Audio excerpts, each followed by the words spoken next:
بسم اللہ الرحمن الرحیم۔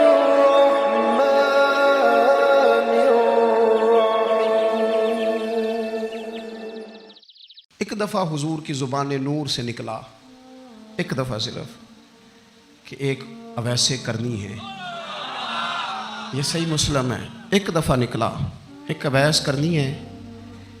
کرن کی شاخ ہے مراد، اس شاخ سے تعلق رکھتے ہیں، باپ کا نام عامر ہے، اویس بن عامر کہلاتے ہیں، برس کے نشان تھے۔ یہ دیکھو، یہ ساری نشانیاں حضور نے بتائیں۔ کتنی جگہ آپ نے سنا ہے حضور نے دیکھا نہیں انہیں؟ او یارو، کوئی ضروری تو نہیں نا کہ کوئی ظاہری طور پر ملے تو تب بھی پتہ چلتا ہے۔ محبوب کو پتہ ہے کون کہاں کہاں بیٹھ کے روتا ہے۔ لب واں ہیں، آنکھیں بند ہیں، پھیلی ہیں جھولیاں، کتنی مزے کی بھیک تیرے پاک در کی، کتنی مزے کی بھیک ماہ مدینہ اپنی تجلی عطا کرے۔ یہ ڈھلتی چاندنی تو پہر دو پہر کی، او دیکھو نا، روزے دے دوالے نے غلامہ دیا ٹولیاں، وہ ایک پہ سن دے کروڑاں دیاں بولیاں، اور بڑی امید ہے، بڑی امید ہے سرکار قدموں میں بلائیں گے۔ کرم کی جب نظر ہوگی مدینے ہم بھی جائیں گے، اور اگر جانا مدینے میں ہوا ہم غم کے ماروں کا تو مکین گنبد خضرا کو حال دل سنائیں گے۔ ایک دفعہ حضور نے فرمایا، عمر، ایک اویس بن عامر نام کا شخص ہے، کرن کا ہے، مراد ایک شاخ ہے قبیلے کی، اس سے تعلق رکھتا ہے، ماں کا بڑا فرما بردار ہے۔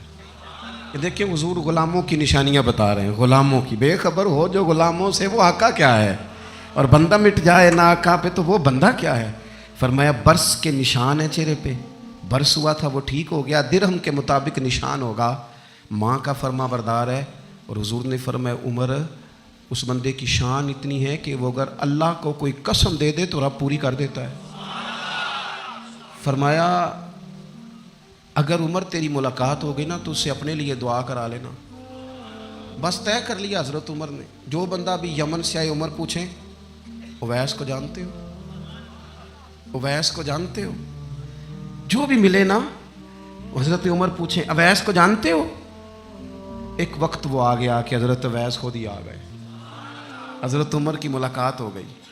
آپ ذرا دیکھنا، نشانیاں بتا رہے، کہنے لگے آپ کا نام اویس بن عامر ہے، مراد کی شاخ سے ہیں، یہ چہرے پر نشان ہیں، ماں کے فرما بردار ہیں، کہاں؟ کہنے لگے اٹھاؤ پھر ہاتھ میرے لیے دعا کرو۔ حضرت اویس بن عامر، اویس کرنی رضی اللہ تعالیٰ عنہ کہنے لگے، عمر میں آپ کے لیے دعا کروں؟ فرمایا کرو نا، اس لیے کہ مدینے والے حبیب نے کہا تھا دعا کرانا، حضور نے کرو نا دعا، ہم نے تو طے کر لیا۔ ایک نقشہ محبوب نے بتایا تھا ایک دفعہ کہ وہاں سے آئے گا، ایک دفعہ وہ نقشہ بتایا تھا کہ وہ کرن کا، یمن کا، ایک دفعہ کہا تھا وہ آئے گا۔ بس پھر میری عمر مدینے دے ٹبیاں دی تصویر بناؤندے ہی گزر گئی، ساری زندگی پوچھا اویس تو نہیں نام، پھر وہ مل گئے تو کہا دعا کرو، دعا کرائی۔ پھر حضرت فاروق اعظم رضی اللہ تعالیٰ عنہ حضرت اویس کرنی سے کہنے لگے آپ کہاں جانے کا ارادہ رکھتے ہیں؟ یہ سارا کچھ صحیح حدیث میں موجود ہے۔ تو حضرت اویس کرنی کہنے لگے میں کوفے جانے کا ارادہ رکھتا ہوں۔ کہا میں کوفے کے گورنر کے نام خط لکھ دوں کہ اویس آ رہا ہے؟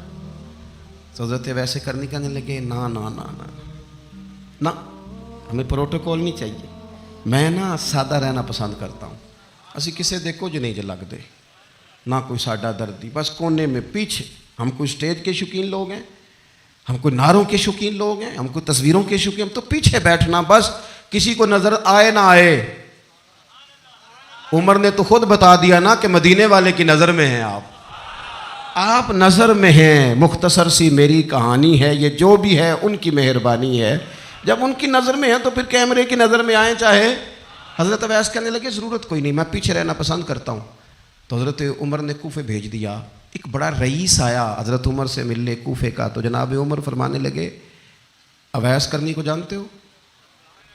کہا حضور جانتا تو ہوں، اویس بن عامر کو جانتا تو ہوں، حضرت اویس بن عامر کو، لیکن وہ تو پیچھے پیچھے رہتے ہیں، گھر بھی ان کا سادہ، حالات بھی زیادہ وسعت والے نہیں۔ حضرت عمر کہنے لگے تمہیں بندے کی شان کا نہیں پتا، وہ بندہ حج کرنے آیا ہوا تھا مکے، حضرت عمر سے ملے، کوفے کے رئیس تھے، تو حضرت عمر کہنے لگے واپس جانا تو اس سے دعا کرانا۔ یہ رئیس واپس گئے، حضرت اویس سے ملاقات ہوئی رضی اللہ تعالیٰ عنہ، تو کہنے لگے میرے لیے دعا کریں۔ وہ کہنے لگے آپ حج کر کے آئے ہیں، آپ دعا کریں۔ کہ نہیں آپ کریں۔ کہنے لگے آپ حج کر کے آئے ہیں، آپ کریں۔ کہنے لگے نہیں آپ کریں۔ تو حضرت اویس سمجھ گئے، کہنے لگے عمر سے مل کے آئے ہیں۔